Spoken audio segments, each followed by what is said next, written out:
بالصالحين. بسم الله الرحمن الرحيم. Nasihul hadisi wa mansuhuhu. Hari ieu eta nasahna hadis jeung mansuhna hadis. An-nashu ari nasah raf'u syari'i eta ngaleungitkeunana syariat hukman dina hukumna minhu tina itu syari' mutaqaddiman halna anu ti heula bihukmin kalawan hukum minhu tina itu syari' mutaakhiron anu pandeui. Wa minhu jeung eta tetep tina itu nasah ma ari perkara murifa anu dikanyahokeun ieu mah bitasrihi Rasulillah sallallahu alaihi wasallam kalawan penjelasan Rasulullah sallallahu alaihi wasallam. Kaqaulihi seperti dauhan Rasul kuntu nahaitukum an ziyaratil kubur fazuruha. Kuntu bukti kaula nahaitu eta nyegah ngalarang kaula kum ka aranjeun an ziyaratil kuburi tina ziarah ka kuburan. Fazuruha maka pek ayeuna mah kudu ziarah aranjeun ha kana itu kubur. Wa minhu jeung eta tetep tina itu nasah ma ari perkara murifa anu dikanyaokeun ieu ma bi qauli sahabi kalawan ucapan sahabat ka qauli Jabir seperti ucapanana Jabir kana buktos akhirul amroini eta dina tungtung dua perkara min Rasulillah sallallahu alaihi wasallam tarkul wudu'i hiji ninggalkeun wudu deui mimma tina perkara masak anu nempel naon annaru seuneu atawa mimma tina kadaharan masak anu nempel naon annaru seuneu. Wa minhu jeung eta tetep tina itu nasah ma ari perkara urifa anu dikanyahokeun ieu ma bitarihi kalawan titi mangsa tanggap ka khabari Shaddad bin Aus seperti hadis Shaddad bin Aus aftarul hajim wal mahjum aftara batal puasa saha al hajim jalma anu ngabekam wal mahjum jeung jalma anu dibekam. Zakaro nyaritakeun saha Syafi'i Imam Syafi'i annahu sanyana hadis mansuhun eta dinasah bi khabari Ibnu Abbas kalawan hadis di Ibnu Abbas annan Nabiy sallallahu alaihi wasallam sanyana Kanjeng Nabi Muhammad sallallahu alaihi wasallam ihtajama eta ngabekam Kanjeng Rasul wa huwa tingkahna ari Kanjeng Rasul muhrimun eta keur ihram so imun anu keur saum. Wa khabaru Saddad jeung ari khabar Saddad hadis Saddad kana eta bukti ieu khabar Saddad amal fati eta dina tahunan Futuh Mekah sanata samanin tahun 8 Hijriah. Wa khabaru Ibnu Abbas jeung khabar Ibnu Abbas kana eta bukti ieu khabar Ibnu Abbas fi hajjatil wada dina waktu haji wada sanata asyara tahunan 11 Hijriah. Al-khotimatu ari ieu perpisahan ari ieu panuntungan tamat turubu tahammulil hadisi ari cara-cara narima hadis ari pirang-pirang jalan narima hadis sama niatun eta aya 8 watat ba'uha jeung nuturkeun kana itu turuku tahammulul hadis naon siyagul ada segat pikeun nyampekeun hadis. Al awalu ari nu kahiji min turuki tahammuli kepada Bu Ros dari Banten, silakan nyimak. Ibu Yuli Momraihan dari Tasik, silakan nyimak. Jajat MS sedang menonton, lambaikan tangan Anda.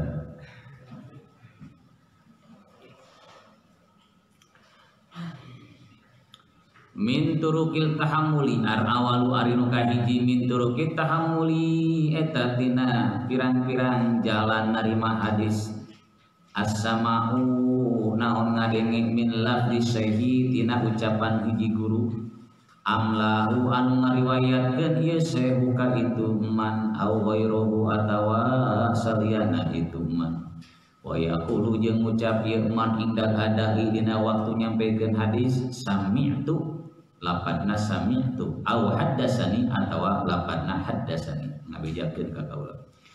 Asani ari nu kaduana Bang Atun dari Banten. Mana eta? Atun Triadi. Oh, Atun Triadi. Wa yaqulu jeung ngucap ieu jalma indal adai sami'tu au haddasani lapad sami'tu au haddasani. Asani ari nu kaduana al qiraatu eta maca hiji hadis ala syaihi di payuneun guru sawaun sarwa wae qira'a maca ieu jalma huwa ari itu jalma ala syaihi eta payuneun guru au qira'a atawa maca ieu jalma ghairuhu atawa maca saha ghairuhu salian syekh alaihi ka itu jalma wa huwa tingkahna ari itu syekh yasmau eta ngadangukeun ieu syekh wa yaqulu jeung ngucap saha al-qari'u jalma anu maca hadis wahdahu tingkahna nyorangan ieu si qari ala syaihi di payuneun guru akhbaroni lapadna akhbaroni au qara'tu atawa maca atawa lapad qara'tu alaihi ka itu si syekh au anbani atawa bahasana anbani nyaritakeun ka kaula. Wa yaqulu jeung ngucap saha man jalma sami'a anu ngadenge ieu man bi qiraati ghairihi kana bacaan liana itu saha kana bacaanana itu syekh quri'a alaihi bacana gitu quri'a dibacakeun alaihi ka itu gair wa ana jeung ari kaula asma'u eta ngadengekeun kaula. Asali suari nu katiluna al ijazatul khosoh nyaeta ijazatul khosoh anu khusus al muayyanatu an nyata wa syurutuha jeung ari pirang-pirang syarat-syaratna itu ijazatul khosoh ayyakuna tayen kabuktian saha al mujizu jalma anu ngaijazakeunana aliman eta anu alim anu nyaho bima kana perkara fil kitabin aya dina eta kitab wal mujazu jeung ari jalma anu narima ijazah lah fahim nata fahman dobiton eta kudu paham dobiton tur anu kuat hafalanana wa ila dilamun teu fahman dobiton batalat maka batal itu ijazatul khosoh wa yaqulu jeung ngucap sahaman jalma ujizalahu anu dijazah di man lahu ka itu man ijazatan kalawan ijazah mutalaffizon anu diucapkeun biha kalawan itu ijazatul khosoh syafahani lapad syafahani geus pahadap-hadap pamadep-madep gitu atawa geus berhadapan ka kaula ar-rabi warinu kaopatna al-munawalatu eta munawalah wa yusaratu jeung disyaratkeun naon iktiranuha ngabarenganana itu munawalah bil izni kalawan izin wa suratuha jeung ari gambarana munawalah ayat fa eta yen masrahkeun sa asehu guru aslahu kana naskah aslina Auma atawa perkara koma anu nangtung anu ngadeg ieu Syekh makomahu di payunan tempat ngadegna jalma min farhin tina hiji cabang muqabilin anu yang hareup bihi kalawan itu Syekh memlikan halna anu ngamilik al mu'iron atawa anu nginjemkeun au yuhdaru atawa ngahadirkeun saat tolibu jalma anu nyupri asla nafsihi kana asal dirina asal zatna itu hadis awil far'a atawa cabang al muqabila anu ngabandingan bihi kalawan itu cabang fayata amal maka terus mikir-mikir kana itu cabang teh far'a tiasa asyekh Sumayunawi terus ngahasilkeun ieu si sehu ka itu si man ayan kana di mana wae butina itu man minha dina itu munawala qailan hal ngucap hazihi ari ieu riwayati eta riwayat kaula an fulan ti fulan farwi maka ngariwayatkeun anjeun kana itu riwayat an ti kaula wa yaqulu jeung ngucap ieu jalma inggal adai dina nalika nyampekeun hadis kanu lain nawalani lapat nawalani al khamis warinu kalimahna al mukatabatu eta mukatabah mere tulisan ti guru wahia itu mukatabah ayak tu baita yen nulis saha asy guru sayan kana hiji perkara min hadisi tina hadisna itu si tina hadisna Kanjeng Nabi binafsihi kalawan zatna itu Syekh au bi wari atawa liana itu Syekh biiznihi kalawan izina Syekh ila ghaibin kajalma anu gaib anhu itu Syekh au hadirin atawa anu hadir ingdahu caketeun Syekh wala yustaratu jeung disyaratkeun naon al iznu aya izin bi riwayati kalawan ngariwayatkeun hadis fiha dina itu mukatabah ala sahihi jeung kaos sahih wa yaqulu jeung ngucap indal adai dina nalika ngariwayatkeunana kataba ilayya lapat kataba ilayya asadisu ari anu sadis anu kagenepna al wijadatu eta wijadah di makna mendakan menemukan wahyari itu wijadah ayadi daeta yen mendakan ieu Syekh bi khotin kana hiji tulisan yurafu anu dikanyahokeun saha katibuhu anu nulisna itu khot malam yahu salagita can narima kana itu khot anhu ti itu Syekh bisa main kalawan ngadenge wala qiraatin jeung teu kalawan dibacakeun wala ghairi majeng teu salian itu sima jeung qiraah wa yaqulu jeung ngucap ieu sehinggal adari dina nalika ngariwayatkeun hadis wajadtu mendakan kaula bi khatti fulanin kana tulisan si fulan sumaya suku terus ngagiringkeun ieu si Syekh al isnada kana sanadna wal matna jeung kana matan asabi warinu katujuna al wasiatu bil kitabi eta wasiat kalawan tulisan wahyari itu wasiat bil kitab ayusya eta yen ngawasiatkeun ieu Syekh inda mautihi dina nalika maut nasi Syekh au safari atawa dina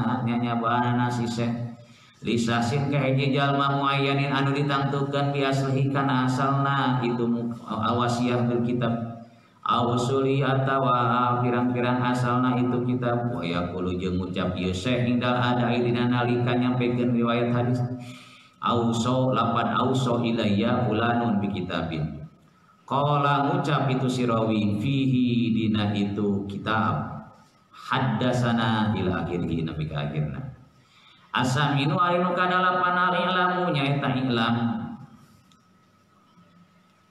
jadi ngamerenya guruna merenya wa waritu ilam ayu alima eta yen nganyahokeun merenya ho ieu si Syekh ahada talabati ka salah sahiji murid bi anni arwil kitabal fulani bi anni ka kaula arwi bi anni kalawan sanyanyana kaula arwi eta ngariwayatkeun kaula al kitabal fulani kana kitabna si fulan an fulan bin bulan lakin tetapi na yustaratu disyaratkeun naon al iznu izin bi riwayati kana ngariwayatkeun nafi dina itu hadis wa fil wasiyati jeung dina wasiat alal asal kana kaul anu sahih mah wa illa jeung lamun teu wasiat mah fala ibrata makan daya ibroh bihima kalawan itu riwayat kitab fulan bin fulan. Wa yaqulu jeung ngucap ieu si murid ya saha si rawi. Wa yaqulu jeung ngucap si rawi idal adai dina nalika nyampikeun hadis a'lamani fulanun, lapan a'lamani geus ngabejakeun ka kaula saha fulanun ki fulan. Qala ngucap deui haddasana ila akhiri. Faidatun ari ieu eta faidah.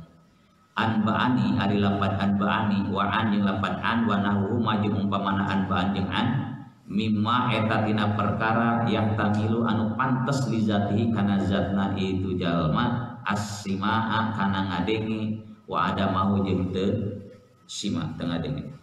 Wal ijazata jeung lapan ijazah wa ada maha jeung henteu ijazah. Kakola seperti ucapan sirawi wa zakaro lapan zakara wa rawa jeung lapan rawa mislu safahani eta seperti lapan safahani wa kataba ilayya indal mutakhir wa kataba jeung geus nulis ilayya ka kaula indal mutakhirin munggu ulama akhir ulama mutakhirin wa amata waqatul mutawasitatu jeung anapun ari golongan anu pertengahan baina mutaqaddimin wal mutaakhirin antara ulama mutaqaddimin jeung ulama mutaakhirin. Fakanu maka bukti itu kabeh la yazkuruna eta teu nyebut-nyebut kabeh al anba'a al inba'a kana lapan inba'a illa muqayyadan kecuali dikaidan bil ijazati kalawan lapan ijazah.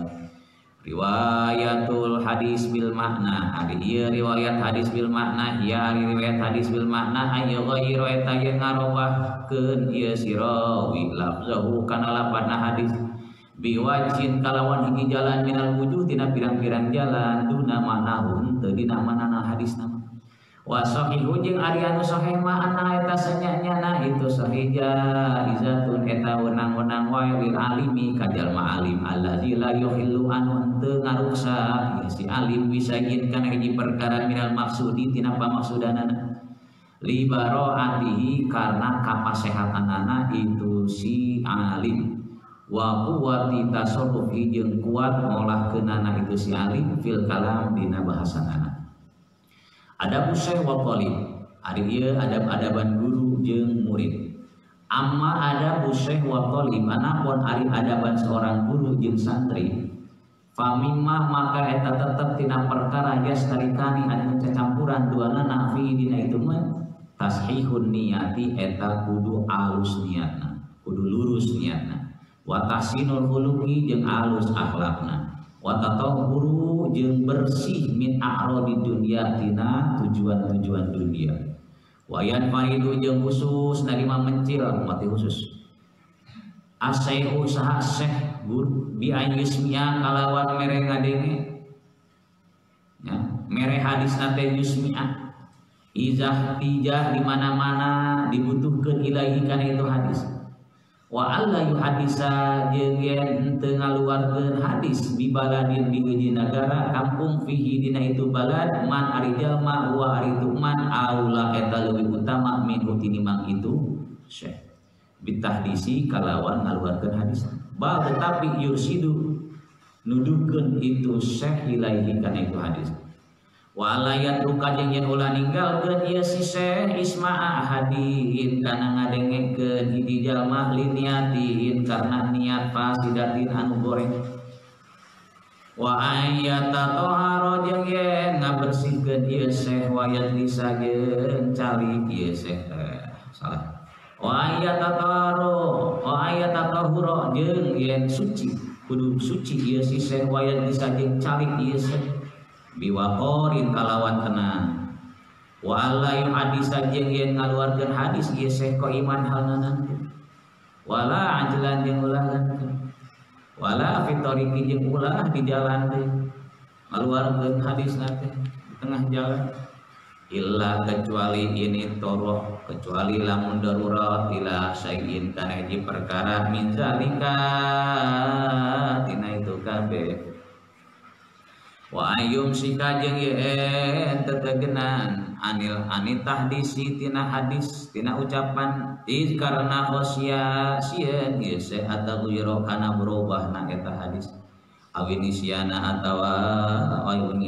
atawa po lima rodin karena gering au haromin atawa pikun wa ayyakuna jeung yen kabuktian lahu kaitu syekh iza takhoza di mana-mana ngajadikeun ieu syekh majlisan kana majlisna teh lil imlahi pikeun ngadiktekeun mustamilin anu ngawengku yaqizun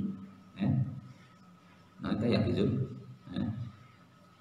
anu kuat mustamil anu kuat nyampekeun ucapan kahadirin teh bener-bener jelas.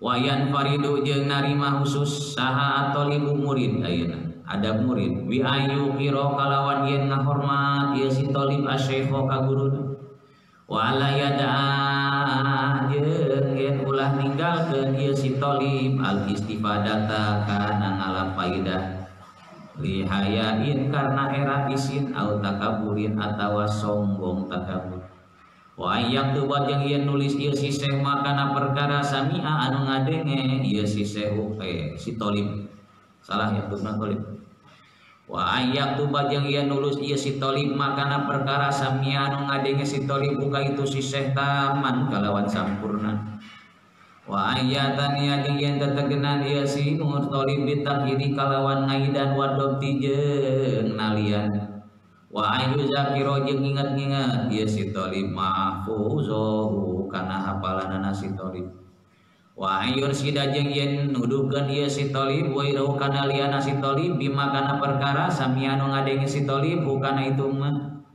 wa yaqifa jeung yen cicing ieu si talib ingda muntaha ilmihi dina nalika henteu apaleunana itu si talib wa kana jeung buktos naon al-firabu beres roes setu grampung minta lifi hazal kitab dina ngarang ieu kitab fi lailatul khamis dina pentingan khamis as-sadis anu sadis nyaeta tanggal genep min syahri jumadil akhir dina bulan jumadil akhir tahun 1338 hijriah walhamdulillahirabbil alamin wassalatu wassalamu ala sayyidina Muhammadin khatamil anbiya'i wal mursalin wa ala alihi wa ashabihi wa tabi'in bi khatna Hasan Basri.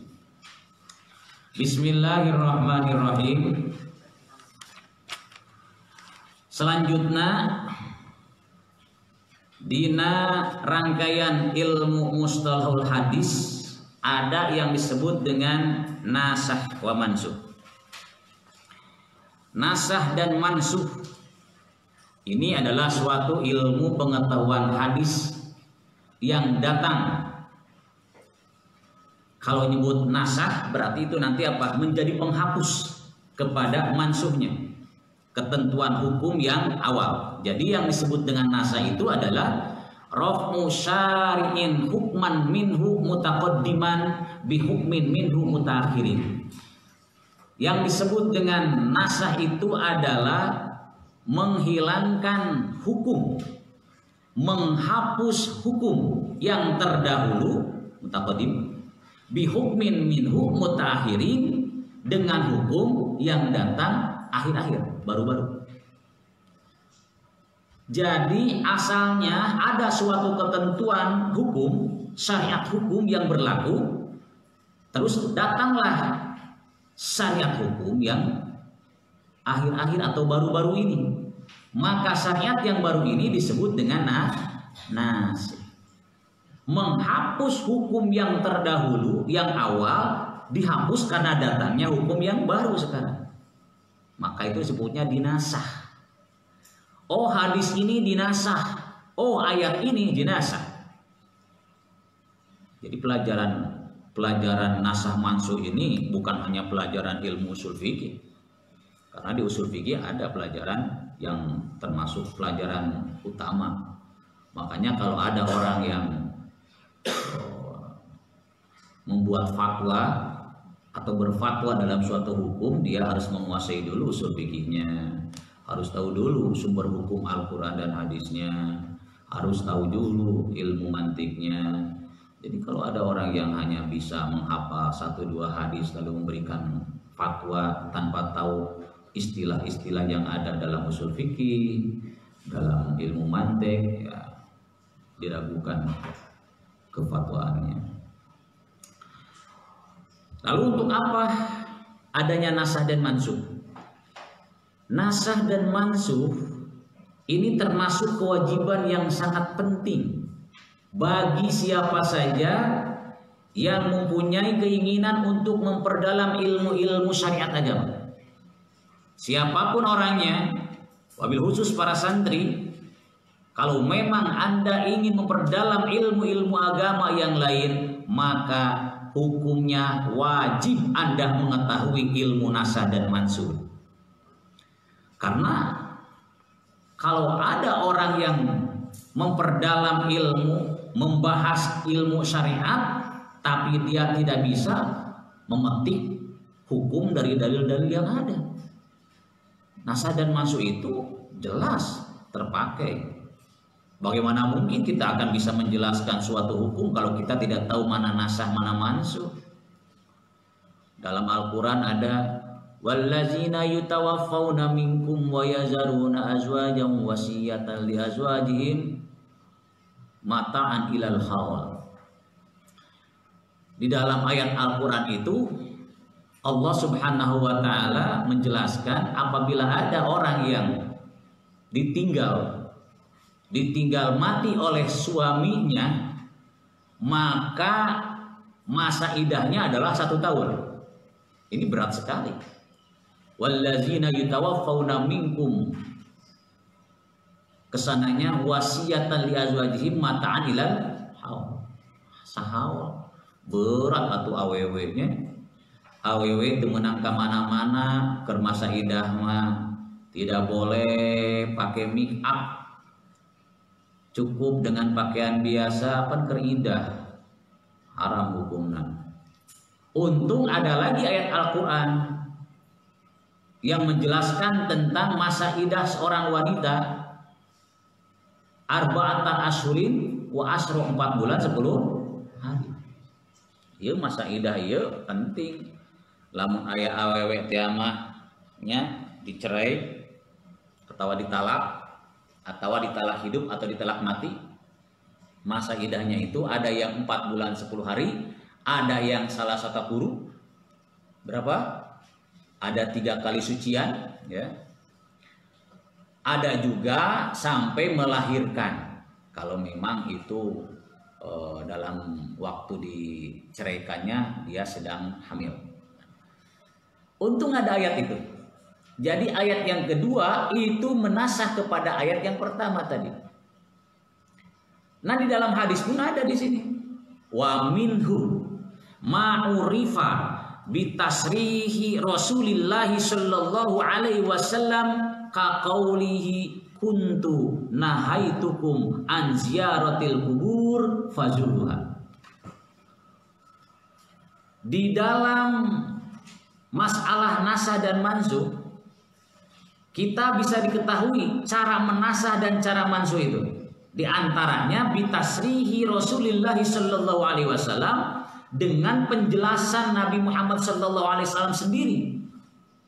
Langsung ada penjelasannya di akhir-akhirnya. Mana contohnya? Seperti sabda Rasulullah, kuntu nahaitukum an ziyaratil kubur fazuruha.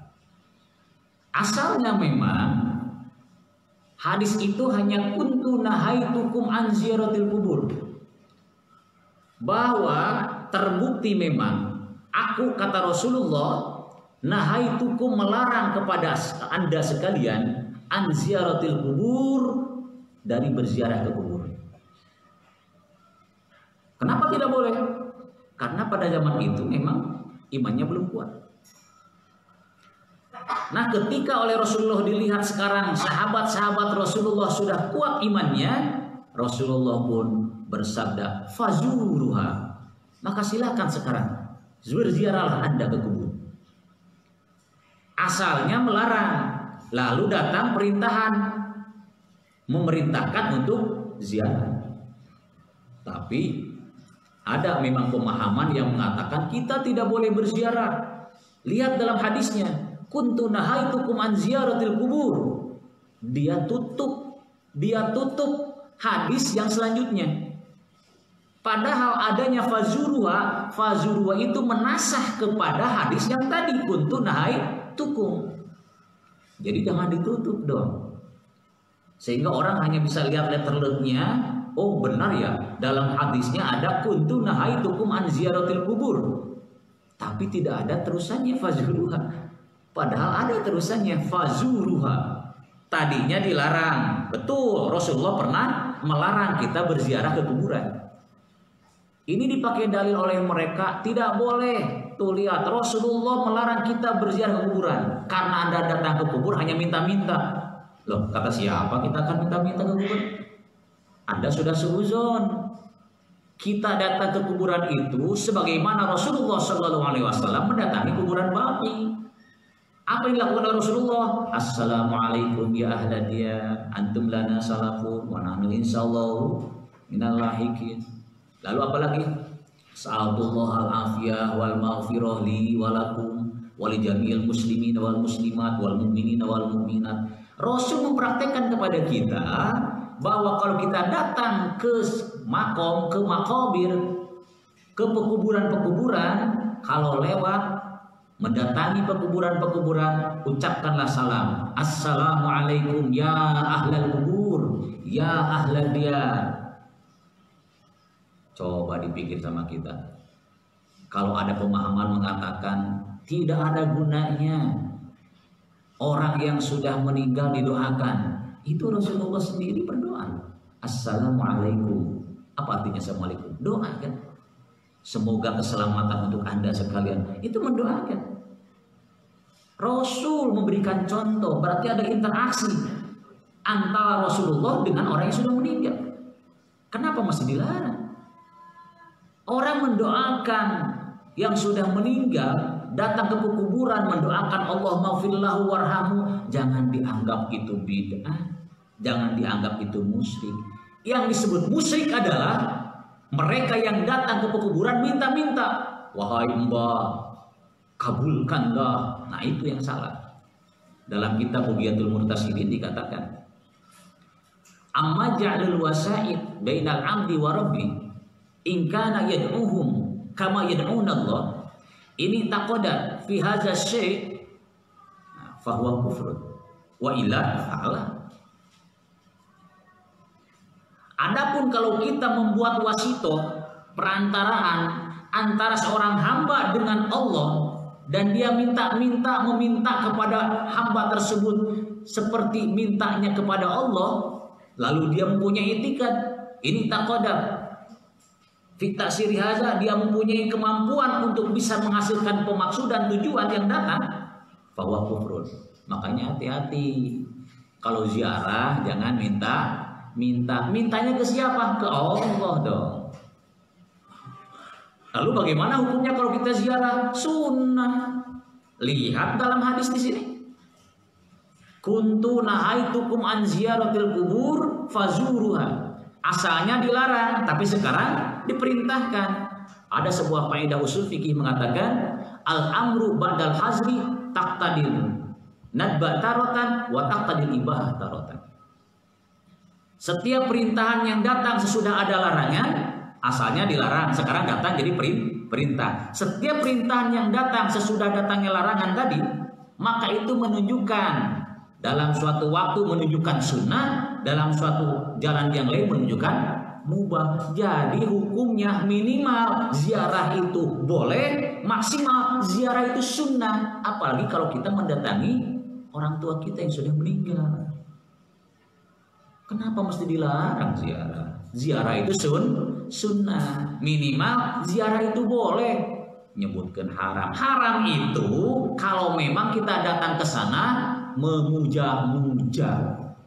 Ini banyak orang yang gak paham antara memuja dan memuji ya. Maulid Nabi dianggapnya bid'ah, Maulid Nabi dianggapnya musyrik. Emangnya kita memuja-muja Nabi? Memuja itu beribadah. Ini mah muji. Maulid itu memuji Nabi. Kalau sholat itu baru memuja, beribadah kepada Allah Subhanahu wa ta'ala. Kadang-kadang dalam segi bahasa aja tidak bisa membedakan. Jadi ziarah itu tidak pernah dikatakan haram. Yang haram itu adalah kalau meminta-minta. Tadi dikatakan ada wasilah, ada wasitoh. Kalau wasilah boleh, wasitoh tidak boleh. Wasitoh itu mempunyai tekad, keyakinan bahwa orang yang kita datangi ini akan bisa menghasilkan maksud. Tidak boleh. Jadi kalau kita datang ke makom, ke pekuburan, ingat, di pekuburan tidak boleh minta-minta. Kalau kita minta-minta, musyrik. Mintalah kepada Allah. Ini kadang-kadang ada juga yang salah. Ziarah bareng-bareng, ada yang berangkat ke Pamijahan, ada yang berangkat ke Banten. Ziarah keliling Banten, ziarah keliling ke Cirebon, ke Pamijahan. Terus ketika nyampe ke Cirebon, ketika nyampe ke suatu tempat, kata pemimpin ziarah, ustadznya bilang, ibu-ibu, bapak-bapak, kita sudah nyampe di sini. Silahkan istirahat sebentar, terus kita berwudu, nanti kita ziarah. Dan jangan lupa kita ziarah mintanya harus kepada Allah ya. Tiba-tiba ada yang nyeletuk, hari ziarah, hari mentana kudu ka Allah kan emang sesuai cenah di imah. Berarti dia punya keanggapan, keyakinan bahwa dia mau minta-minta di situ. Nah itu yang salah. Makanya saya sedikit respect ya dengan makom yang ada di Pamijahan. Di Pamijahan itu di atas itu ada bahasa memohon, memintalah hanya kepada Allah, kepada para muzawirin, para peziarah, mohon berdoa memintanya hanya kepada Allah. Bagus itu. Berarti itu ada mungkin orang yang suka minta-minta ke kuburan. Nah itu yang harus disalahkan. Terus bagaimana kalau kita berdoanya di makom dekat para waliullah? Boleh. Doanya boleh. Kata Syekh Izzuddin bin Abdissalam dikatakan ad-du'a inda qabril auliya qaribun minal ijabah. Berdoa meminta di samping makom para wali itu lebih dekat diijabahnya. Jadi jangan minta-minta ke kuburan. Wahai Mbah, hasilkan maksud aku ya Allah. Ya Mbah. Emang banyak bilang, iya aku kabulkan. Tidak. Ini kalau dizohirkan cek Allah teh he ngalunjang maneh teh. Culangung ka dieu minta mah, ka dieu minta mah cek Allah teh. Lain kadinya ka dieu minta mah. Jadi kudu kumaha bahasana? Bahasana lamun urang ziarah ka makom, lalu kita berdoa kepada Allah, bahasana kudu kumaha? Ya Allah anu parantos ngajalankeun abdi sumping ka ieu makam wali Allah, abdi nyuhunkeun ka Allah. Kudu kitu. Lain kieu, ya Mbah anu abdi parantos sumping ka makam Mbah, abdi nyuhunkeun panghasilkeun maksud abdi Mbah. Beureun era eta Mbah teh. Kan yang bisa menghasilkan itu adalah Allah. Ngadoana ka Allah. Kade bisi aya ieu pendirian nu kitu di urang. Karena apa? Itu masuk tuh kuntu nahaitukum an ziyaratil kubur itu. Dilarang orang yang seperti itu minta-minta. Gak boleh minta-minta. Kita datang ke makam wali Allah karena memang karomahnya ada. Karomah itu kan penghormatan dari Allah. Buktinya apa? Sesudah meninggal pun kita tetap datang, mengingat jasa-jasa para ulama. Itu bagus. Yang salah adalah kita minta. Jadi kayak mirip jeung dukun kaditu. Jadi di dalam masalah hukum ziarah memang betul ada lafaz hadis Nabi kuntu nahaitukum an ziyaratil kubur, bahwa Rasulullah melarang berziarah kubur. Tapi lihat terusannya, fazuruha. Nah, fazuruha ini menasah kepada hadis yang awal tadi. Jadi sekarang mah tidak dilarang lagi. Ziarah itu tidak dilarang lagi. Bahkan teks lafadznya saja itu berbentuk amr. Zuro, zuru, zuri. Nah, zuru ya. Fazuruha berarti amr. Al-amru iza juridan anil qarinah yansariful lil wujub.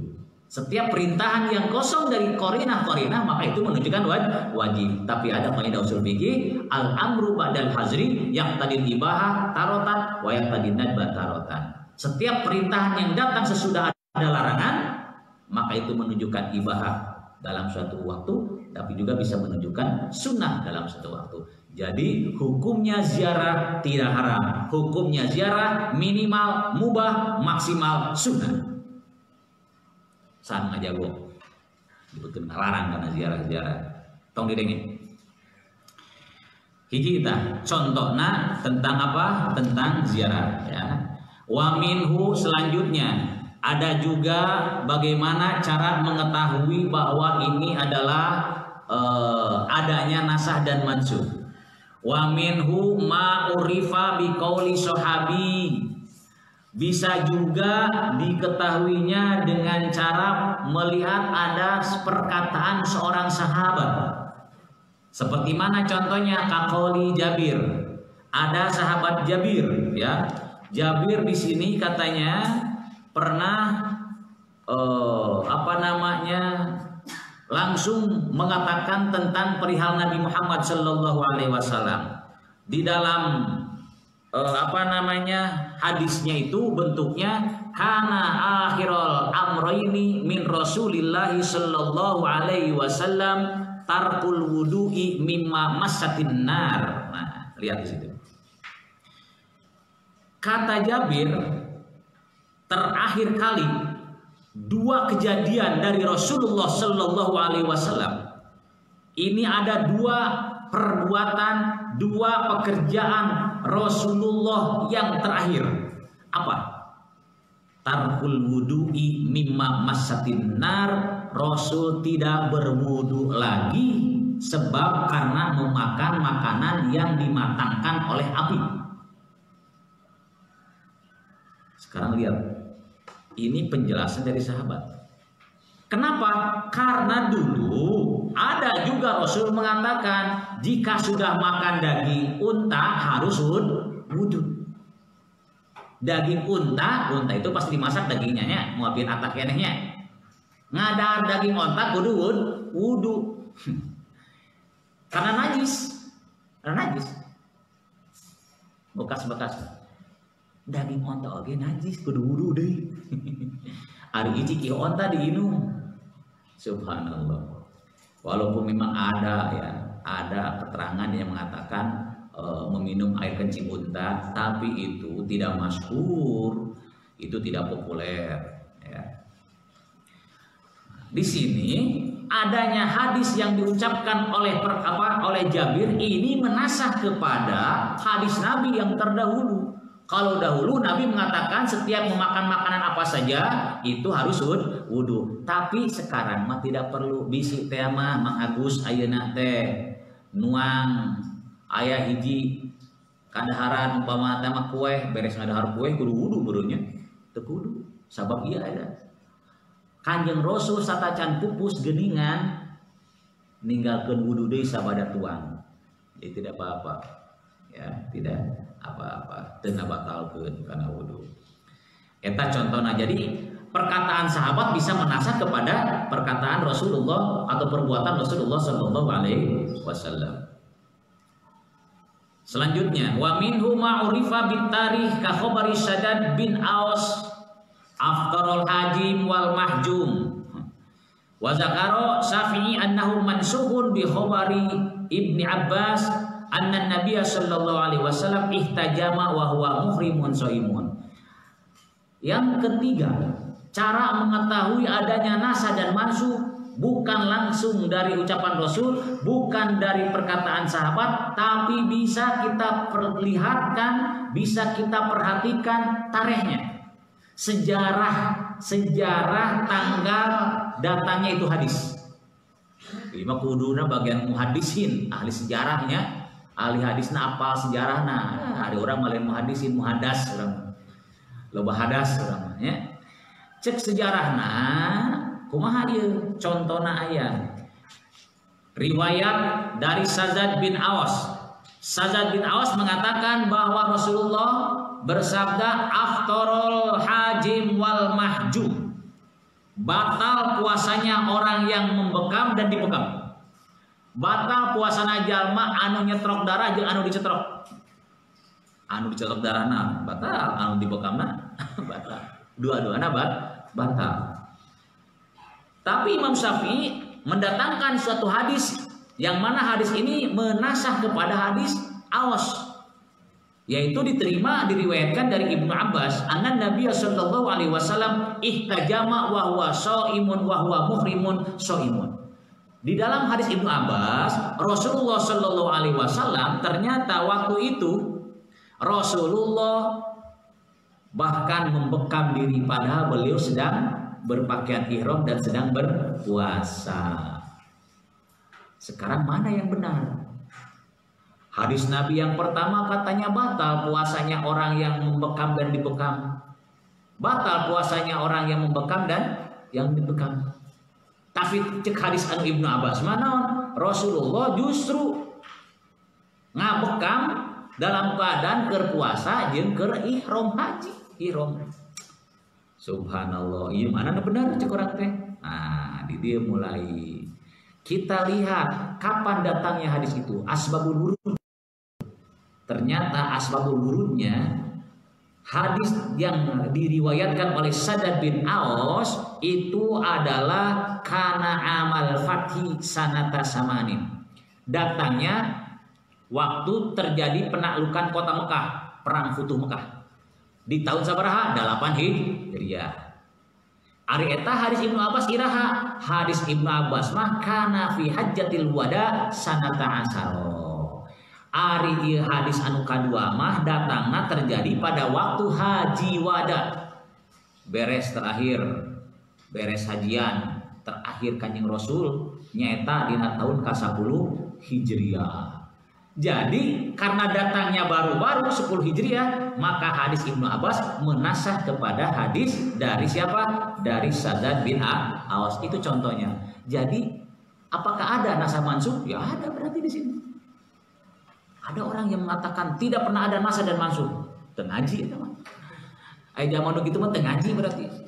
Cek sae eta make dihapus daya. Emang baheula aya pamupus. Tengaji eta nu kitu.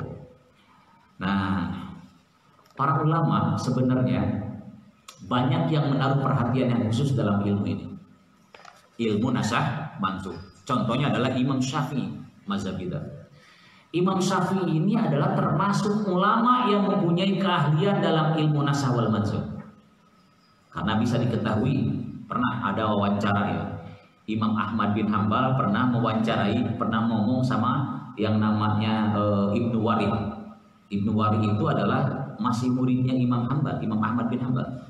Ketika Ibnu Warih baru saja datang dari Mesir, dia ditanya sama Imam Ahmad, Ibnu Warih, apa yang kamu dapatkan dari Imam Syafi'i ketika Anda berada di Mesir? Kata Ibnu Warih, saya tidak dapat apa-apa. Kata Imam Hambal, celaka kamu. Dibentak oleh Imam Ahmad. Kamu tidak mengetahui, kamu tidak bisa mengetahui dengan sempurna tentang mujmal, tentang mufassar, tentang nasah mansukh dari Imam Syafi'i. Padahal sebelum kita mempelajari ilmu yang lainnya, kita harus tahu dulu tentang tafsiran-tafsiran hukum, tentang nasah mansukhnya. Jadi suatu hadis itu pasti ada nasah mansukh. Anda ini celaka, Anda ini rugi. Mumpung ka Mesir, cek sate, cek Imam Ahmad.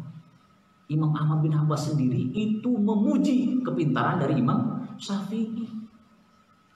Tiba-tiba ada yang mengaku dia murid-muridnya, pengikut mazhab Imam Ahmad bin Hambal, dia mengatakan tidak ada nasah dan mansukh. Ini berarti Imam Ahmad yang mana? Imam Ahmad Sukabumi apa? Imam Ahmad bin Hambal sendiri adalah muridnya dari Imam Syafi'i. Imam Syafi'i berguru kepada Imam Malik. Jadi mazhab itu ya, yang 4 mazhab yang populer yang masyhur itu ada 4 memang, walaupun banyak. Dimulai ada yang 17 mazhab, terus berkurang karena tidak ada pengikutnya, berkurang menjadi 13 berkurang menjadi 6. 6 itu adalah mazhab Imam Hanafi, Imam Maliki, Imam Syafi'i, Imam Hambali, Daud Al-Dohiri, dan Syiah. Jadi ada 6 sekarang ini yang bisa dilihat, diketahui dalam di dunia ini. Ternyata memang banyaknya ada 6. Saya nggak tahu, katanya ada lagi mazhab yang ada di Saudi Arabia, bentuknya mazhab, padahal dia bukan mazhab, hanya sebuah sempalan saja yang namanya adalah Muhammad bin Abdullah Al-Wahhab. Jadi Imam Syafi'i itu adalah salah satu ulama besar yang menaruh perhatian tentang ilmu nasab dan mansub. Sayyidina Ali bin Abi Thalib itu pernah bertemu dengan seseorang yang seorang hakim, seorang qadhi. Beliau bertanya kepada qadhi itu, apakah kamu pernah mengenal nasab dan mansub?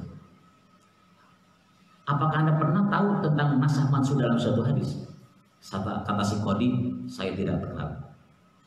Kata Imam Ali, karramallahu wajah, celaka kamu, membuat celaka orang lain lagi.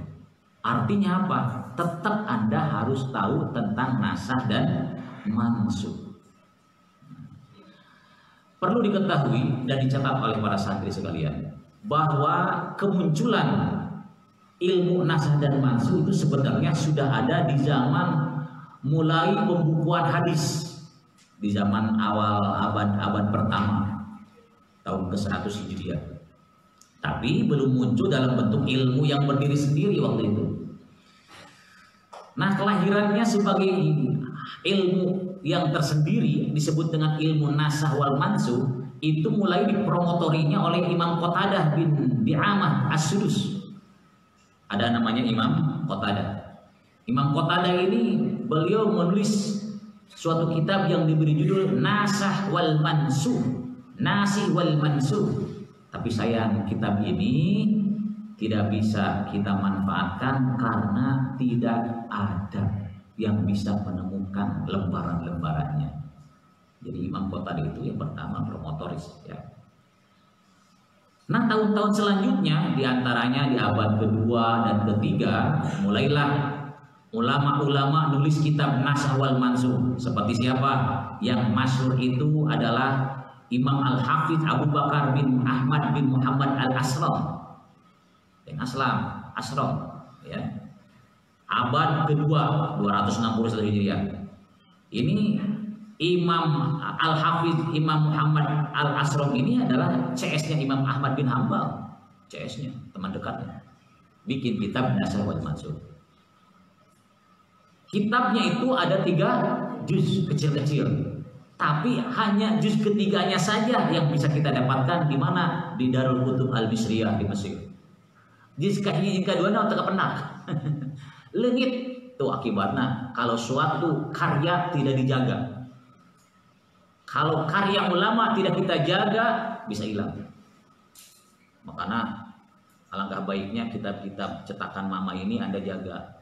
Terus simpan-simpan, bisi didir kehabisan ke ayat lengit kayak datang gede kaditah kitab nanu baheula.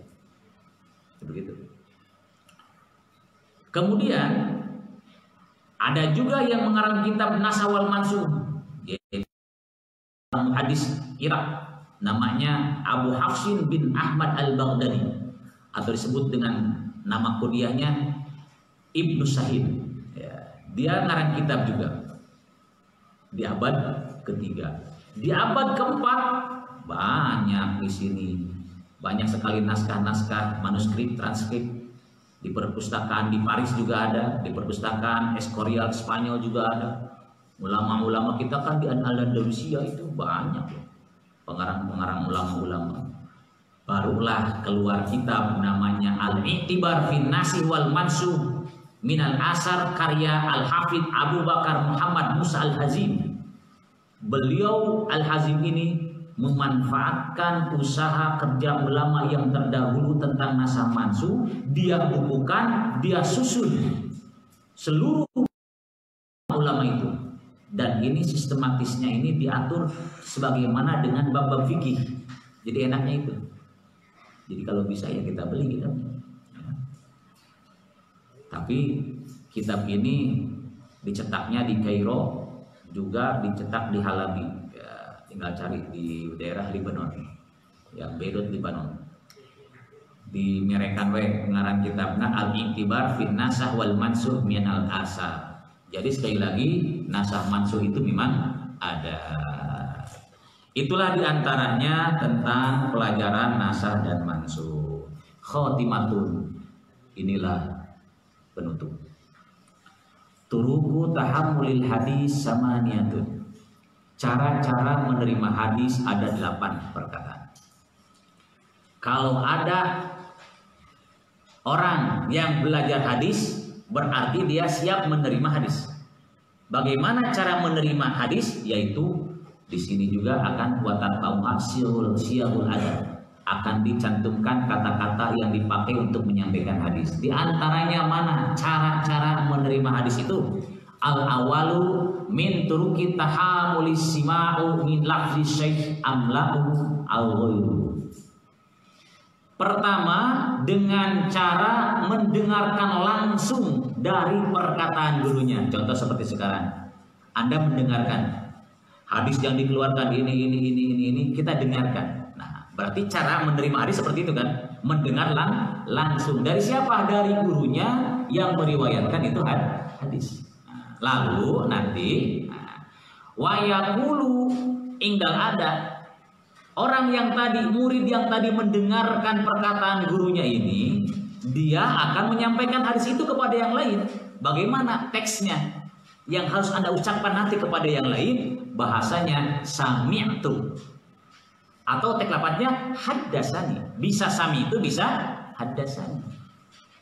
Kenapa Anda harus mengucapkan lapat sami itu ketika akan meriwayatkan hadis kepada yang lain? Karena Anda langsung mendengar dari guru Anda. Atau haddasani. Bisa dengan cara mengabarkan kepadaku. Telah mengabarkan, gurunya mengabarkan ketika ngaji, mengkabarkan tentang hukum-hukum. Lalu Anda sampaikan kepada yang lain, bahasanya adalah haddasani. Itu praktek yang pertama, mendengar langsung dari guru. Yang kedua, bagaimana praktek yang kedua? Al-qira'atu 'ala syekh. Dengan cara membaca hadis itu di hadapan guru. Contoh, ngaji kitabnya Fathul Bari atau ngaji kitab Sahih Bukhari-nya. Si muridnya ngaji langsung, membacakan hadis itu di hadapan gurunya. Nah, sesudah dia membacakan hadis di hadapan gurunya, baik itu sawaun qara'ahu ala syekh atau qara'ahu ghairuhu alaihi, ya. Imma wa imma murid ini membacakan hadis dari hafalannya itu kepada gurunya, atau hafalannya itu kepada orang lain membacakan kepadanya, dan si gurunya di situ wa huwa yasma'u, mendengarkan apa yang Anda ucapkan kepada yang lain. Jadi prakteknya bisa langsung Anda baca hadis itu, hafalan hadis itu kepada gurunya, atau Anda menghafal kepada teman yang lain dan gurunya ada di situ. Bagaimana kalau yang seperti itu? Ketika Anda akan menyampaikan hadis yang tadi itu kepada yang lain nanti, maka prakteknya adalah, bahasanya adalah harus akhbaroni atau qara'tu alaihi atau abna'ani, seperti itu. Jadi Anda harus bisa membedakan. Lamun praktek narima hadisna seperti tadi, narima hadisna ku dibaca orang atau orang maca kabatur jeung guru aya di dinya. Praktek yang ketiga, al ijazatu al khosoh al muayyanatu. Dengan cara ijazah dibere ijazahnya muayyanah, khusus. Al-khosoh al-muayyanah, ijazahnya khusus yang nyata langsung dari gurunya. Ada orang yang dikasih hadisnya langsung dari gurunya, diijazahkan ke guruna. Cuman syaratnya bagaimana? Wa syurutuha an yakunal mujizu aliman bima fil kitab. Syaratnya orang yang mengijazahkan hadis itu ya harus mengetahui benar-benar isinya, aliman bima fil kitab. Jadi guruna kudu geus apal heula ieu kitab ieu teh eusina ieu jelas. Jadi orang keur diijazahna geus ngarti. Seperti kita sedang diijazahi tentang wiridan nya. Wiridan ieu teh pikeun ieu bacana sakieu, bacana sakieu dibaca kieu. Jeung naon ieu teh jadi apa? Lengkap. Sama dengan sistem ijazah itu.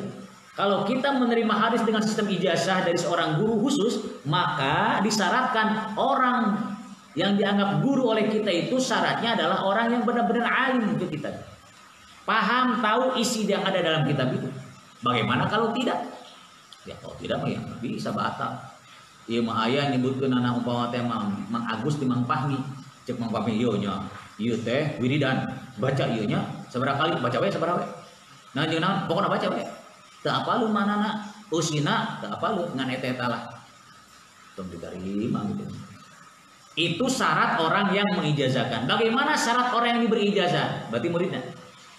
Wal mujazulahum fahiman dobiton. Orang yang diijazahi juga itu harus orang pinter. Ulah ngan sauku nu ngijazahna, nu ngijazahna pinter, anu diijazahna teu pinter, teu paham. Kumaha rek bisa ngajalankeun ari teu paham. Hiji kudu paham, kaduana kudu dopit, kudu hafal, kuat hafalanana. Kepan bisa ditanyakeun, kayak bisa boga murid deui rek ngijazahna. Oke nya poho deui euy urang teh ti guru teh kumahanya, tah eta anu bahaya. Makanya sistem ijazah itu berarti apa? Antara orang yang mengijazahkan dengan orang yang diberi ijazah, dua-duanya harus paham. Kudu saling ngerti. Yang ketiga, yang selanjutnya orang yang diijazah itu harus dobit, harus benar-benar kuat ingatanana. Kumaha lamun henteu wa ila batolat. Lamun henteu dobit jeung henteu ngarti ditanyakeun deui ka isukanana. Kumaha teh kamari teh? Gus, tukangnya guru hilap deui abdi teh. Geus batal terjadi ijazah. Batal ijazah nu itu mah sistem itu. Nah, kalau ada orang yang mendapatkan ijazah hadis itu dengan lewat ijazah, bagaimana caranya nanti kalau dia punya murid dan dia akan meriwayatkan hadisnya? Dia harus pakai bahasa wa yaqulu man ajizalahu ijazatan. Kudu aya bahasa gitu. Atau bahasanya lagi apa? Dalam satu lafadznya syafahani bisa. Aku berhadap-hadapan ya dengan orang yang memberikan hadis ini, yaitu guruna langsung barapan. Cik guruna teh, yo, ieu mah hadisna alus. Langsung ti Rasulullah di antarana lewat ieu riwayat ieu sanadna ieu tentang masalah naon. Tah, khusus ka anjeun. Kan urang teu dibere. Hadis ieu teh. Tah, eta alus tah bahasana ayatna syafani. Yang keempat di sini al-munawalah, sistem menerima atau cara menerima hadis ada sistemnya munawalah. Munawalah itu apa? Mengunjukkan. Nah, syaratnya bagaimana munawalah? Wa yustaratu iktiranuha bil izni. Syaratnya harus ada bahasa diizinkan oleh orang yang meriwayatkan tadi. Contohnya Mang Agus meriwayatkan hadis kepada siapa? Mang Fahmi. Maka Mang Agus harus ada kata saya izinkan kepada Anda untuk meriwayatkan kembali pada yang lain. Ini rahasia umum. Jadi yang rahasia kan umum. Berarti apa? Silahkan teruskan pada yang lain. Pokoknya dari saya seperti itu. Man akala zubab fahuwa dakhala jannah. Diriwayatkan atuh jadi penyebar hadis maudhu eta manu gitu. Nah, jadi caranya seperti itu. Apa sih gambarannya? Syarat iktiranu bil izni itu apa? Gambarannya wa suratuha ayyadfa syekh aslahu au maqamahu min far'in muqabilin bihi. Syarat atau gambarannya adalah caranya si gurunya itu memberikan catatan-catatan aslinya. Iya, tadi tak tuh. Dia kaula ti guru kaula cek guruna teh. Tah catatan anak.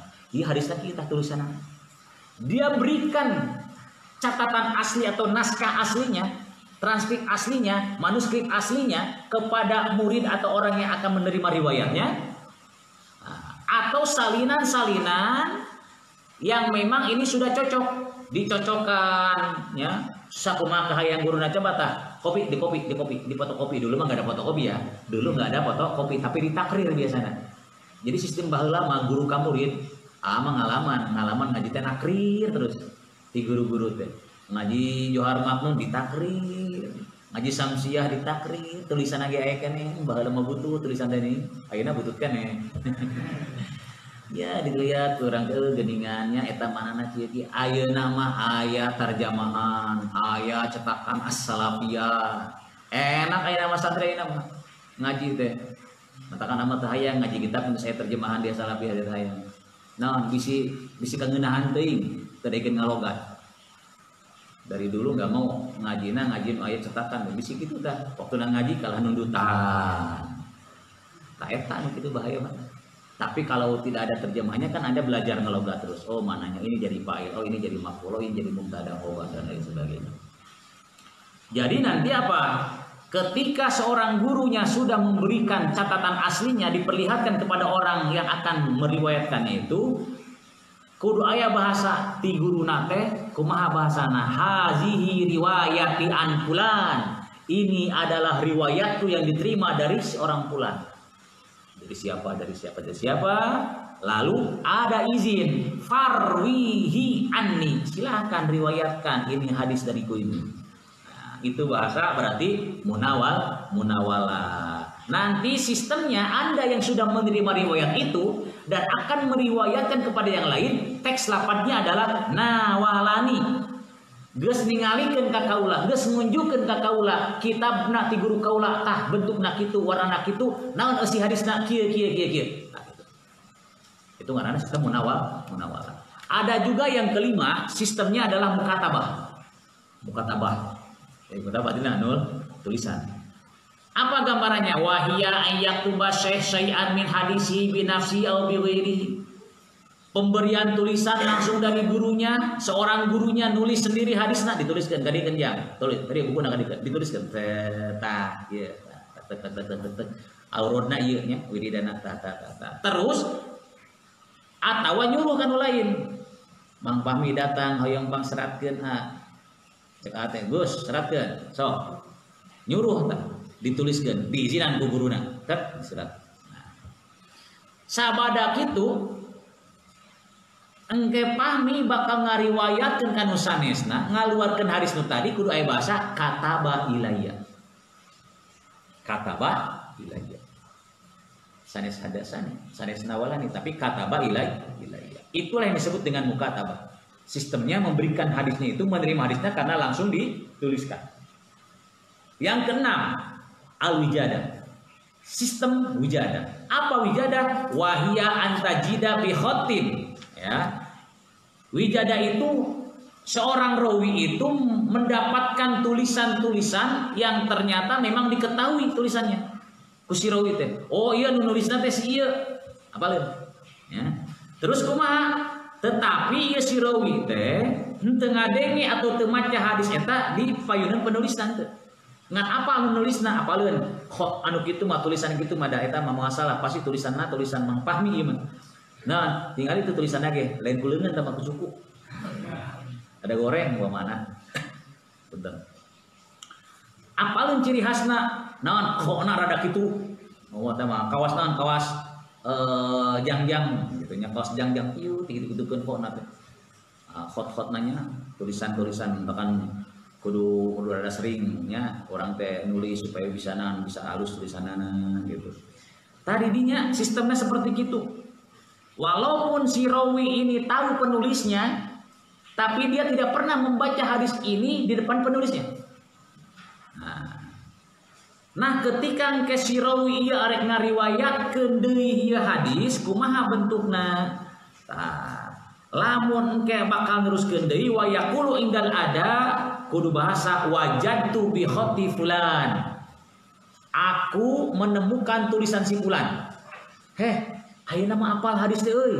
Naon? Ieu aya tulisan ieu apal ieu tulisanna tulisan Fahmi ieu.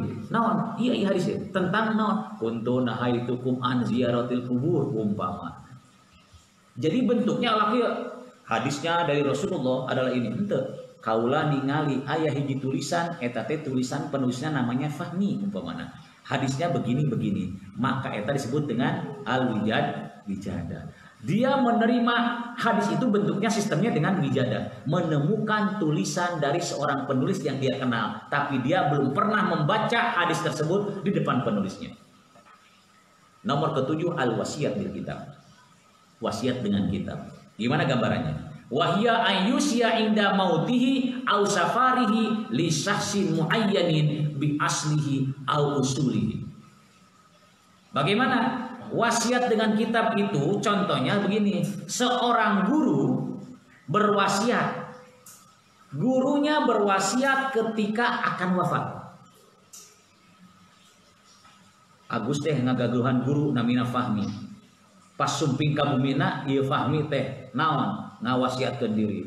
Agus wasiat ti Abuya. Abuya lamun pupus makamkan di Taman Makam Pahlawan.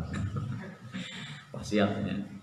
Dia berwasiat atau umpamanya gurunya ini atau orang yang akan meriwayatkan ini sedang berada di perjalanan akan apa? Akan bepergian jauh. Lalu dia berwasiat kepada orang itu. Wasiatnya apa? Memberikan suatu kitab. Dia berikan satu kitab, ya, kitab. Dia katakan, nih riwayat ini begini, begini, begini. Saya mau berangkat. Oh iya. Terima kasih guru. Gitu modelannya. Atau wasiat rek teh. Murid, aya keneh hadis ya. Mumpung aya keneh guru. Bilih pupus guru, tina wasiat memeh maot. Cek guru teh. Hadisna ieu. Nah, kitabna dipasikeun. Tah ieu kitabna. Dina kitab eta halaman sakitu nerangkeun ieu. Eta sistem menerima hadisnya adalah wasiat bil kitab. Menerima wasiat karena akan meninggal bil kitabi bentuknya dengan kitabnya ada. Itu yang disebut. Maka nanti ketika Anda akan meriwayatkan hadis itu lagi, teks lafadznya harus bentuknya apa? Haddasana ila akhir. Sudah apa bahasanya? Sudah menceritakan kepadaku, sudah menjelaskan kepada kami. Terus kan itu. Sah menerima. Yang kedelapan, cara menerima hadis adalah al-i'lam. I'lam apa? Pengumuman. Sekedar pemberitahuan saja dari gurunya. Contoh seperti begini nih. Nerangkan biasa, ngomongkan biasa. Hanya murid mendengarkan. Itu berarti i'lam. Hanya mendengarkan saja. Jadi ada orang yang menerima hadis cukup hanya i'lam saja, ada pengumuman bentuknya. Mana contohnya di sini? Wa huwa ayyu'lima ahadat thalabati, ya. Seorang guru memberitahu kepada seorang muridnya bi anni arwi kitab al-fulani an fulan, umpamanya. Cek guruna teh, aku meriwayatkan hadis ini dari fulan dan fulan. Orang mendengarkan kan? Murid mendengarkan nih. Cek guruna teh, aku meriwayatkan ini dari seorang guruku bernama ini dan guru ini dari ini. Murid mendengarkan. Nah, sudah begitu bagaimana? Nanti kalau akan menyampaikan hadis itu tetap kudu aya izin. Sebab wa yustarotu bahasa ini. Lakin yustarotul iznu bi riwayatihi. Walaupun tadi gurunya hanya beriklan memberitahukan tentang hadis itu, lalu ujungnya, kalaupun Anda mau meriwayatkan silakan saja. Oh berarti izinkan. Maka syaratnya harus sudah ada izin. Atau ada lagi wafil wasiati alal asoh. Bentuknya bisa dengan ini katanya bentuknya wasiat kata pendapat ulama hadis yang sahih. Cek ulama hadis itu sebenarnya wasiat kene eta. Iklan gitu teh wasiat berarti bentuk nama. Wasiat hadis gitu. Maka nanti ketika Anda akan menyampaikan hadis tersebut nanti kepada yang lain, bahasanya harus a'lamani fulan. Apa a'lamani? Sudah memberitahukan kepadaku siapa fulan, entah gurunya, entah temannya, entah siapa saja. Atau ada lagi bahasanya haddasana ila akhirih. Telah memberitahukan kepada kami. Karena tadi bahasanya iklan atau iklan. Beres. Itulah ada 8 praktek cara menerima hadis. Selanjutnya ada faidah penting. Suatu yang disebut info penting. Apa? Anba'ani wa'an wa nahuhuma. Lafad anba'ani dan an atau yang seumpamanya dengan anba'ani dan an yahtamilu lizatihi sama'u wa adamahu. Itu sebenarnya ya kata-kata itu menurut zatiahnya ya mungkin bisa jadi mendengar pantes eta teh li zatihi nate sama, bisa jadi tidak mendengar. Jadi kalau bahasa anba'ani atau bahasa an dari Agus, an Fahmi, an Farhan, an Fatir, itu bisa jadi dia langsung mendengar atau dia tidak mendengar, hanya dari orang lain bisa. Bahwa itu hadisnya dari ini. Kalau menyebutkan an bisa langsung mendengar atau tidak mendengar. tapi tahu dari yang lain. Atau bisa juga di sini bahasanya katanya wal ijazatu wa adamah, atau bisa jadi diijazahi atau tidak diijazahi. Jadi kita kalau mendapatkan ijazah dari seorang guru, kita mengatakan an dari guru. Atau bisa juga tidak mendapatkan ijazah dari guru, tapi dia mendapatkan dari yang lain. Yang lain dapat dari gurunya. An juga atau an bani juga, ijazatan juga. Begitu. Atau ada lagi kakola wa zakara wa rawa. Ada bahasa kola, zakaro, rokok, ya rawa, zakaro, rawa, atau safahani, kata bailaya indal mutakhirin. Nah, ini ada bahasa-bahasa seperti itu. Sekali lagi, bentuk kola, zakaro, rawa itu bisa jadi dia mendapatkan ijazah atau tidak mendapatkan ijazah. Sedangkan ada lagi kata safahani. Safahani hampir sama, mirip dengan kola, zakaro, rawa.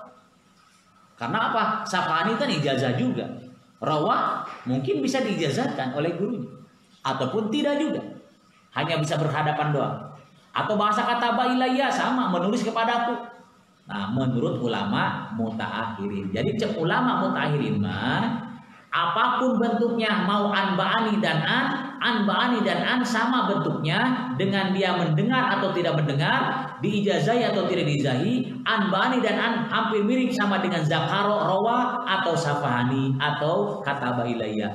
Cek ulama mutaakhirin. Bagaimana kata tabaqatul mutawassithah? Ulama yang diantara mutaakhirin dan mutaqaddimin. Kata ulama yang pertengahan dia mengatakan fakanu la yazkurunal inba'a illa muqayyadan bil ijazah. Kata ulama pertengahan itu tidak pernah ada diceritakan inba'a atau anba'ani kecuali kalau syaratnya kudu diijazahan. Jadi anba'ani lamun urang ngariwayatkeun hadis ku teks lapanna anba'ani berarti eta langsung menang ijazah di guru. Berarti ini penting buat Anda. Di cirian jenetanya ini merupakan matlab penting sekali di si anu hayang nanyakeun. Selanjutnya riwayat hadis bil makna. Riwayat hadis bil makna.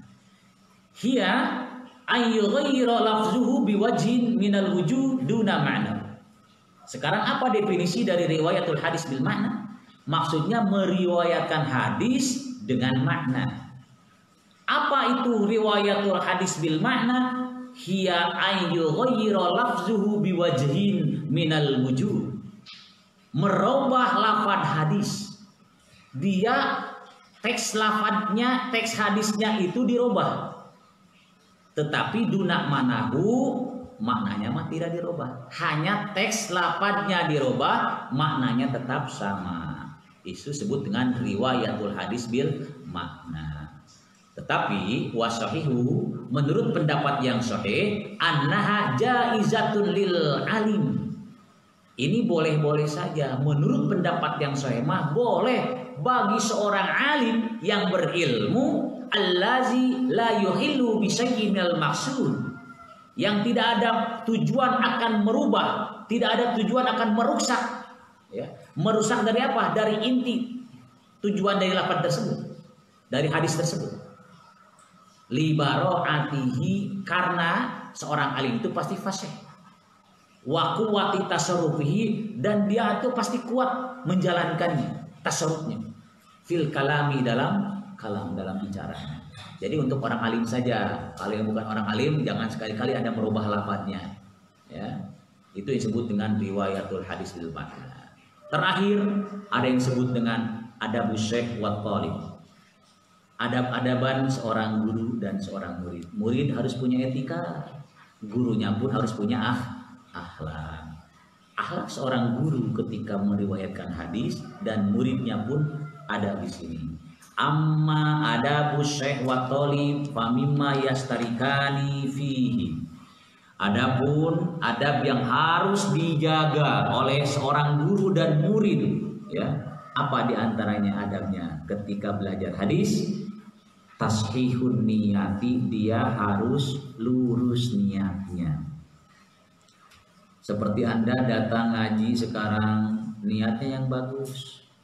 Niat abdi bade ngaos, niatna nyunaon karena nyupri ridho Allah. Lain niatna salah, niat abdi ka pasantren pasaran karena PSBB diusir di kampung teu meunang balik jadi we ngaos di dieu.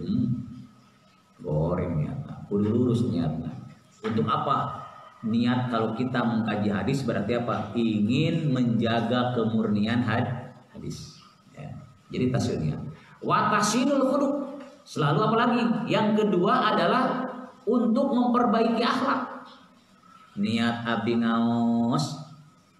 Nanti kan kita selanjutnya ada kitab Taisirul Khalaq. Kita ngaji kitab Taisirul Khalaq ingin apa? Ingin memperbaiki akhlak. Bagus niatnya. Wa tatahuru min a'radi dunya, dan ada lagi yang paling penting, harus jauhkan diri dari tujuan duniawi. Ulah kieu niat abdi ngaos hayang menang ilmu, engke ieu ilmuna bakal naon diamalkeun, engke tina diamalkeun menang duit. Jadi penceramah jadi menang duit. Aya mubalik ya, mubalik ngaduitkeun gitu. Jadi niatnya jelek, jangan ada gordun akhor. Jangan ada tujuan-tujuan dunia buat Anda ya. Jadi ngaji mah ngaji. Bisa ngaji mah lain tujuan. Nu penting mah bisa ngamalkeun. Bisa ngamalkeun ilmu. Ulai mah hayang jadi jago ahli hadis teu kudu. Jago ahli ini sorok rek naon. Aya jalma jago tapi teu bisa ngamalkeun. Ta eta nu baur. Wayan faridu syekh. Selanjutnya ini mah khusus adab-adaban untuk guru, khusus buat gurunya. Bi ayyusmi'a izahtija ilai. Seorang guru itu dia harus bisa memberikan hadis itu ketika dibutuhkan oleh masyarakat. Seorang guru berarti harus siap ilmunya guru. Ketika masyarakat bertanya tentang suatu masalah, gurunya memberikan hadisnya ini. Ini penting sekali. Ya. Wa alla yuhaddisu bi baladin fihi man huwa aula minhu, dan guru itu adabnya, etikanya, dia tidak boleh bertahdis di suatu tempat yang mana di situ ada orang yang lebih utama dalam bertahdis. Contoh,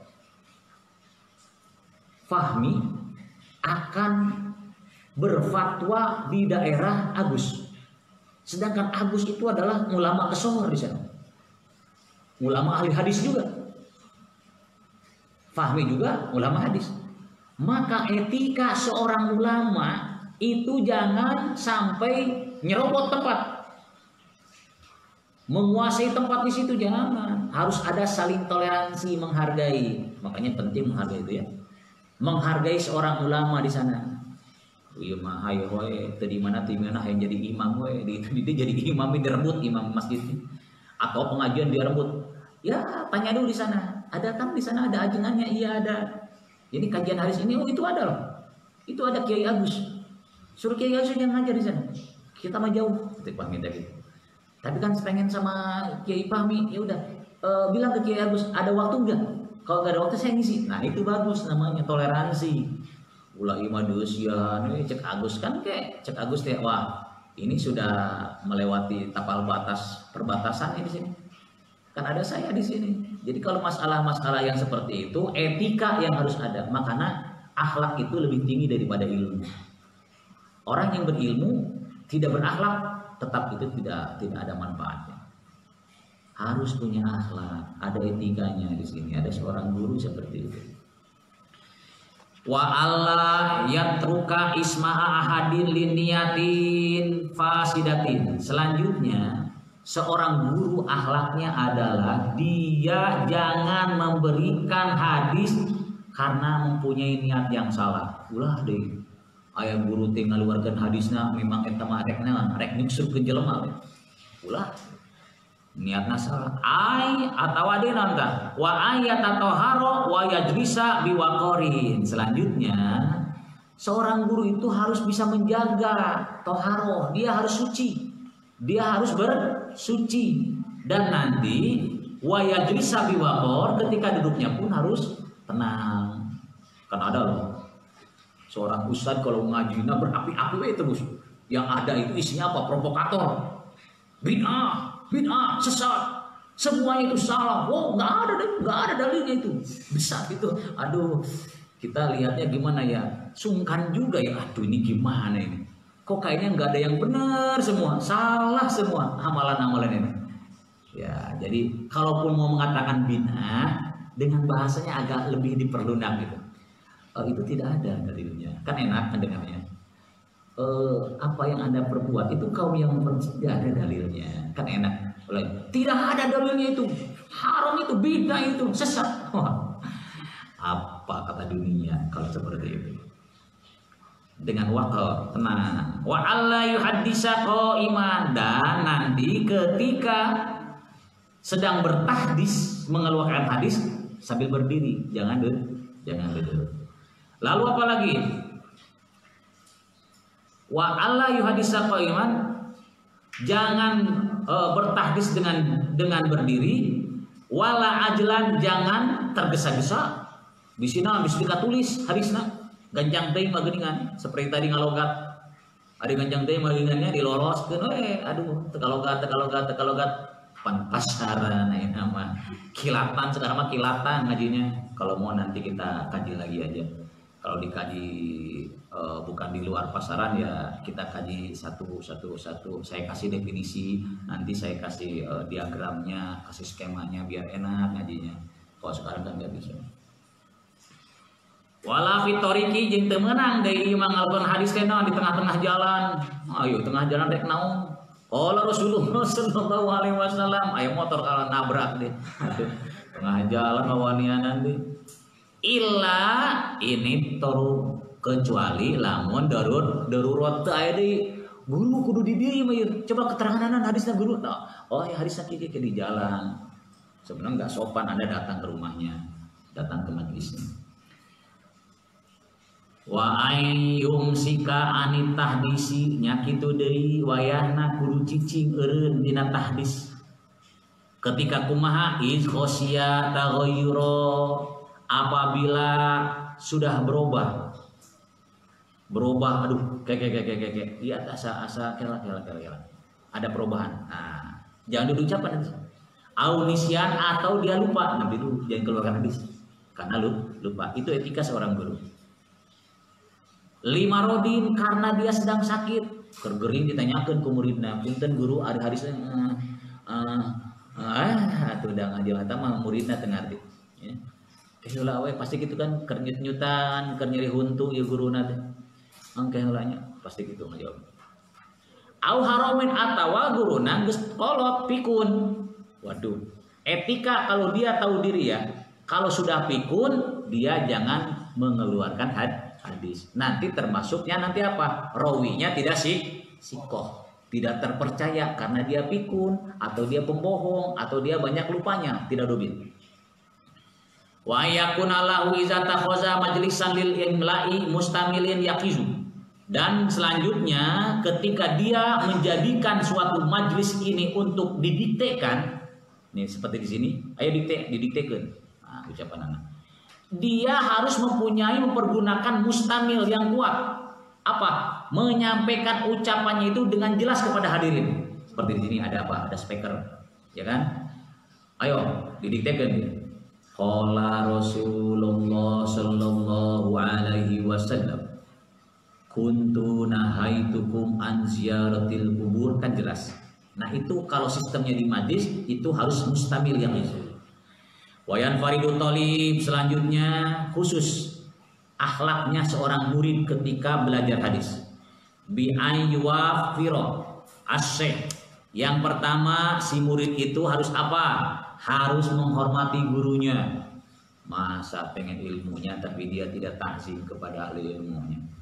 Hormati dong guru yang berikannya. Lalu apalagi? Yang kedua, wa alla yuda'a istifadah lihayain au takaburin. Yang kedua, jangan sampai dia tidak menambah-nambah ilmunya. Tidak bertambah ilmunya karena apa? Ya karena dianya malu, tidak nanya ke guru. Makanya nggak boleh diam, tidak boleh malu. Guru dek nanya masalah hadis deh. Ada nggak guru hadis tentang ini, tentang ini, tentang ini? Atau takabur sombong dianya. Urang geus nyaho urang mah teu kudu dah. Nah, mending kana nundutan we. Si takabur ya. Takabur. Lamun tuntutan kabur langsung keluar. Jadi jangan sampai seorang murid punya akhlak yang jelek, dia tidak mau bertanya kepada gurunya atau dia sombong pada gurunya. Guru salah, diktena salah ya. Kan namanya juga manusia, al-insan makhluk khata' wa nisyan gitu. Lalu apalagi di sini?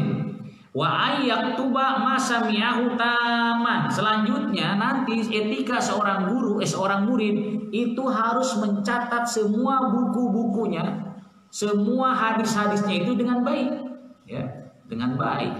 Ilmu yang diperolehnya dicatat. Ulah sampai melewat terbaca segala, kumaha nyari wae ka batu. Kumaha ngajelaskeun ieu ka batu atuh, tulisanna goreng gitu mah. Ini seperti ayeuna orang ngalogatna sing kahartos ku urang. Ieu mah ku urang kitu kabaca komo ku batur. Tulisan kaos dokter. Dokter mah eta mah pura-pura, dokter mah ngahaja dokter mah tulisannya dijelekin biar apa? Biar jangan sampai ada yang nanti bibisaanan meuli obat padahal mah obat eta teh salah. Lamun ditulis benar gitu mah jelas. Kita bisa setiap sakit di beli obat eta, setiap sakit beli obat eta, padahal enggak bisa. Obat itu kan gimana apa? Gimana tekanan darah kita, gimana usia kita. Usia pertama beda obat. Beda apanya lagi takarannya. Berapa gram? Seperti paracetamol, itu kan ada paracetamol yang 500 gram, ada yang 350 gram, ada yang 650 gram. Bagaimana umur dan bagaimana darah dan bagaimana berat badan. Jadi matak digorengkeun tulisan dokter teh ngarah bisi aya yang mempergunakan ya. Jadi salah kadituna. Gitu. Bisi kitu tah. Selanjutnya etika seorang murid adalah wa ayyataniya bitaqyidi wadobti. Seorang murid itu harus memperhatikan apa yang diucapkan oleh gurunya, lalu dia dobti, tulis, ikat. Karena apa? Al ilmu fis sutur, la fis sudur kita. Kalau ulama lain, al ilmu fis sudur, la fis sutur. Ilmu itu adanya di tulisan santri mainam. Santri zaman ayeuna mah loba pohoan. Mantak al ilmu fis sutur, la fis sudur. Henteu tina hate tina dada henteu. Sedangkan para sahabat al ilmu fis sudur, la fis sutur. Mantak ingat terus. Karena apa? Dobit kuat ingatanana. Ari santri ayeuna mah geus loba poho ingatanana karena loba teuing ada harmicin. Jadi loba pohona urang. Cenah ari micin teh eta penyebab bodoh geuningan ya. Jadi yang namanya penyedap bisa merusak kepada saluran-saluran pencernaan kita, juga bisa membuat kanker ya. Dan apalagi amandel dan ditambah kesini daya ingat katanya. Jadi jangan dibiasakan beli Ajinomoto, Sasa, penyedap ya, atau bulan dan lain sebagainya. Salah nyebutkan ngarannya. Ini melanggar etika nih. Ya, penyedap aja. Jadi kudu kumaha cukup zaman baheula mangan saukurna uyah jeung gula eta penyedap teh sebenarnya. Da si nama eta. Tapi dalam bentuk itu tersedapnya kadaharan. Yang terakhir wa ayyuzakira mahfuzahu. Dan perhatikan, ingat hafalkeun gitu. Diingat hafalanana wa ayyursida ghairahu. Lalu nanti etika seorang murid dia harus bisa menunjukkan kepada yang lain bima samiyahu, apa ilmu yang pernah dia dengar dari gurunya, wa ayyaqifa inda munta ilmihi, dan jangan sok tahu. Kalau memang tidak tahu cukup berhenti, jangan diteruskan. Kayak orang terang eta mah can paham tak kudu gitu. Jadi ada akhlak seorang murid dan ada akhlak seorang guru dalam mencari ilmu. Demikianlah alhamdulillahirabbil alamin. Kitab Minhatul Mughis alhamdulillah tos tamat. Mudah-mudahan santriin santriat sadayana tiasa memahami segala aya dina ieu kitab, tiasa ngamalkeun jeung tiasa ngembangkeun ilmuna di kampungna masing-masing. Tiasa istiqomah jadi santrina sok sanajan ayeuna seueur ujian jeung cocobina. Orang ado ikhlas adab. Ya zal jalal wal ikram. Allahumma shalli ala sayyidina wa habibina wa syafiina wa maulana Muhammad sallallahu alaihi wasallam. Alhamdulillahirabbil alamin. Hamdan wa syukran. Ya rabbana lakal hamdu kama yanbaghi li jalali Allahumma shalli ala sayyidina Muhammad sallallahu alaihi wasallam. Yamin wa al-akhir wa taqabbal lana min al-jannati min jami'i sayyi'at wa tarfa'na bi adab wa tabalagha bil aqsa wa fil hayat.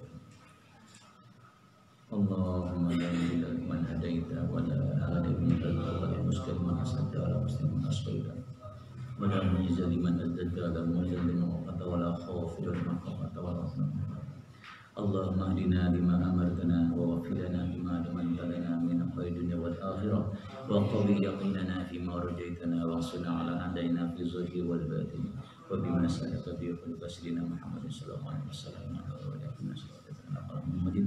Allahumma inna nas'aluka al-qabul wal manfaata wal maslahata wal fadilata wal jazaa wal wasilah wasilatan li qada'i hawaijina wa wasilatan li taysiri umurina wa wasilatan li salahati zurriyatina wa wasilatan li rif'ati darajatina wa wasilatan li naf'i ulumina.